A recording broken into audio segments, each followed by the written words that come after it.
October 2nd, 2025, episode 603, episode 603, let's go. Of course, I have a few things to share with you guys.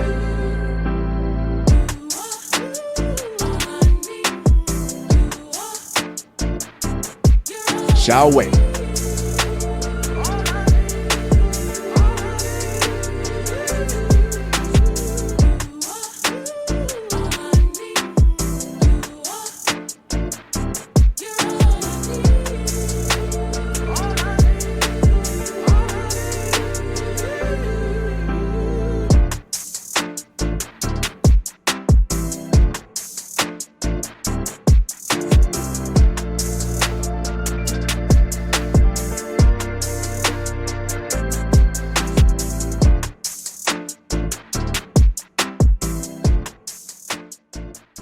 Woman goes berserk in Little Caesars after being told extra sauce costs $1. A Louisville woman is facing charges tonight accused of trashing a Little Caesars because of an extra charge for sauce. Police say Brianna Hayes asked for extra sauce with her order and was not happy when she was told it would cost $1 more. They say she started knocking stuff off the counter, including the register, which ended up causing more than $1,000 in damage.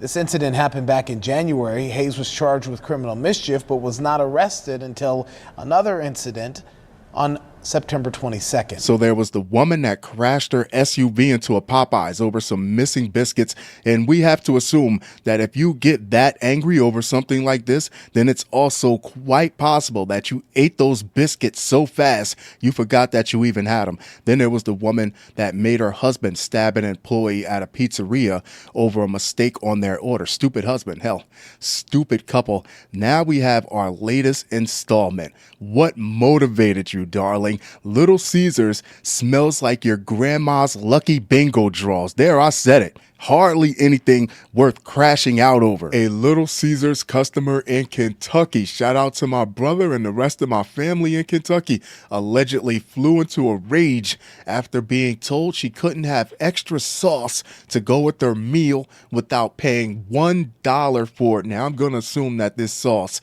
is good for covering up that sweaty boot sock smell that's native to food from Little Caesars. Now she's on the hook for more than $1,000 in damages for allegedly destroying multiple things inside the pizza joint. Court records show that Brianna Hayes, 32, you're too old for this, and charged with first-degree criminal mischief in connection with her January 24th outburst. Hey, big activities have big back consequences. Grow up. And it's Little Caesars. Who cares? You know how stupid it looks having to go to court, having to take off work, having to rearrange your daily routine to plead guilty in front of a judge over a packet of sauce, over an altercation at a restaurant that smells like a men's locker room. Her charging documents, which were obtained by local ABC affiliate WHAS. Imagine having a whole police report and affidavit behind this saying Hayes allegedly became angry after being told about the apparent $1 fee for any additional sauces. An employee had already given Hayes a sauce for free after she showed up to pick up her meal, but she allegedly wanted more and refused to pay the $1, according to police. The alleged condiment criminal started knocking things off the front counter of the Little Caesars located on North 22nd Street in Louisville, including a custom-made computer stand and register. Employee said she ran out of the store afterward. It's unclear what Hayes ordered. I don't know what she ordered either, but I'm pretty sure it smelled god awful. Let's be reasonable here. If your order didn't call for extra sauce, if you didn't specify that you wanted extra sauce and they didn't charge you for it but still gave you one anyway, then that's great customer service. Pay the extra $1 for the extra sauce or go home and enjoy your stinky meal. It took her nearly 7 months for police to arrest and charge Hayes following an investigation. She thought she got away with it. It's unclear what led to the delay. Now, I understand that there are things that take priority, your murders and your robberies and all sorts of violent crimes and stuff, but 7 months is a long ass time to not get this process and disposition so both parties can move on. In her mugshot, Hayes appears to have tears in her eyes, surveillance crying over Little Caesars. You going out bad. Surveillance video allegedly shows her carrying out the sauce-related restaurant attack. WHAS reports that Haynes was arraigned in court last week for the mischief charge after causing more than $1,000 in damages. That $1 sauce cost you $1,000 plus court fees. A Jefferson County judge ordered her to stay away from the Little Caesars and people who work there. Haynes has since bonded out of jail and is scheduled to appear in court again on Wednesday. That was yesterday. Of course, I love to hear your thoughts on this. I love to hear your opinions on this. Render to Caesar the things that are Caesar's. Pay for the damn sauce. Former Pennsylvania police officer charged with official oppression, abusive, and intimidating behavior. This is the incident that prompted criminal charges against Robert Magnifico. He is inside the Sheetz on 5th Street in a confrontation with a customer who re-entered the business to retrieve his phone. Magnifico was seen on video pushing the 19-year-old man to the floor.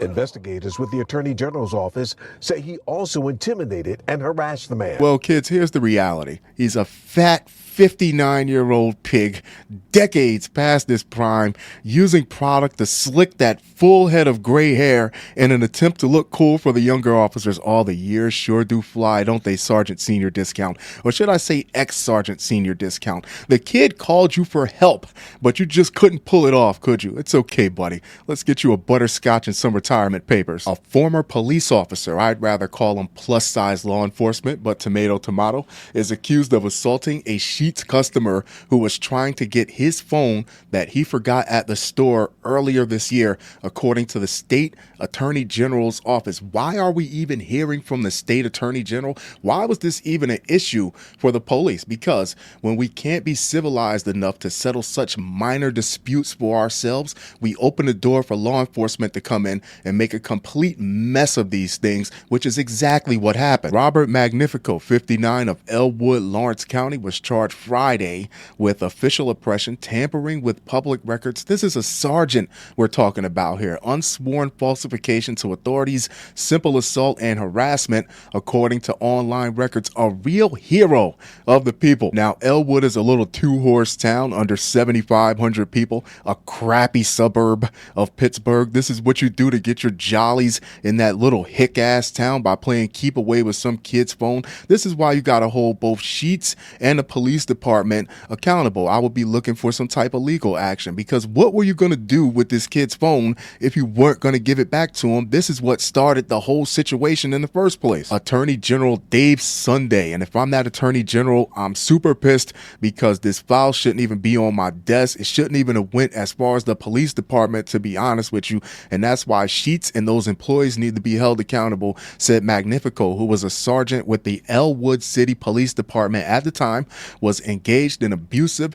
and intimidating behavior, and that his actions negatively impact law enforcement. You had the kid by over 100 pounds without the vest and all the other gear. He called you for help, and all you did was push him down like a dead tree in a forest. The encounter, which was captured on video, as all things are nowadays, shows a sworn officer engaged in abusive and intimidating behavior that is clearly out of bounds and, in fact, a series of criminal acts. Sunday said in a statement, Pennsylvanians should feel that's what they are. Pennsylvanians should feel confident that they can depend on law enforcement officers to protect them, and this one officer's actions threaten that sense of security. He's a sergeant that botched a rookie level call. He came in at a 10 when all you really needed was a 1. This kid only called to make sure he got his phone and things didn't escalate. Once again, that was very mature of this kid, but in rushes Officer Tapioca, loud and wrong, no assessments, no nothing. Sunday said the 19-year-old victim and his friend bought food at the Sheetz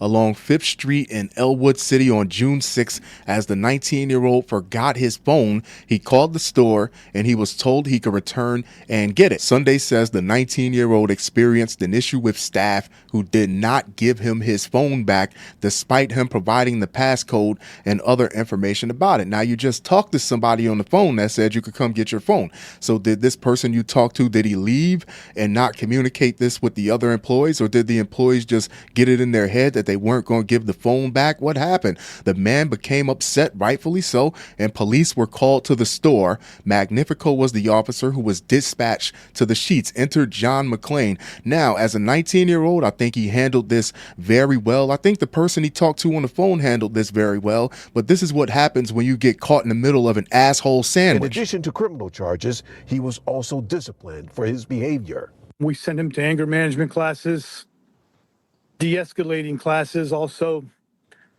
10-day suspension without pay, and deranking him from sergeant to patrolman. Magnifico allegedly pushed the man to the ground and verbally berated him. Mind you, he has him by at least 150 pounds. After he arrived at the store, Sunday said the man then asked for Magnifico's badge number and name, which he provided while walking towards the name. Yeah, my name's Officer Fat Ass, bumping into him in an intimidating manner. Sunday said these old cops just don't understand how cameras work nowadays, do they? The incident, Sunday said, was recorded on the friend's phone, which Magnifico allegedly grabbed and threw onto the table. That won't stop the phone from recording, buddy. It got what it got. After the two customers left the store, the one who was allegedly assaulted was treated at a hospital. When Magnifico filed a report about the incident, it was not accurate. Sunday added, and lying on the report only tells me that you knew you were dead wrong. You got too big for your badge in the moment, and now you know they're going to hold your fat ass to the fire for it. Magnifico's preliminary hearing is scheduled for November 18th. Senior Deputy Attorney General Kara Rice will prosecute the case. According to Sunday, Magnifico retired last month. What an ending to a career. Your last hurrah, you didn't stop any crime. You didn't go out with a bang to save someone's life. Your career ultimately ended by you being a terrible police officer to someone who called you for assistance. Of course, I love to hear your thoughts on this. I love to hear your opinions on this. Me personally, I think they were trying to jack him for his phone. That's why they were playing games. What do you think? Fun show, fun show, fun show. The music for this episode is from the Wave Society. Get your music from the Wave Society. I'll leave the contact information down here at the bottom. If you're a producer and you would like to have your music featured on an episode of this podcast, reach out to me on any one of my socials. I'll leave the contact information up here at the top. Don't forget to follow me on all my socials.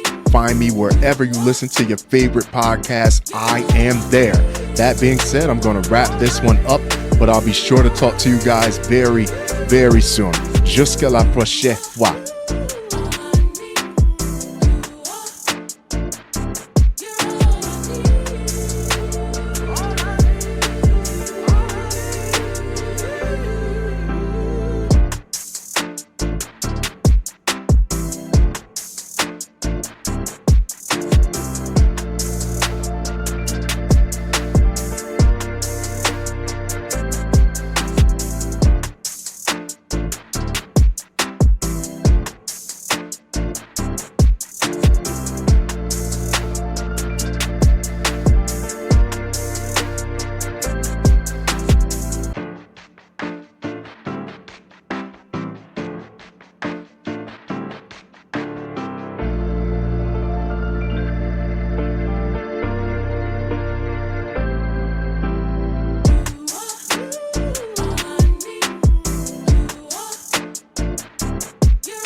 Magnifico allegedly pushed the man to the ground and verbally berated him. Mind you, he has him by at least 150 pounds. After he arrived at the store, Sunday said the man then asked for Magnifico's badge number and name, which he provided while walking towards the name. Yeah, my name's Officer Fat Ass. Well, kids, the reality of it is he's a fat 59-year-old pig, decades past his prime, slicking his hair with product in an attempt to look cool for the younger officers.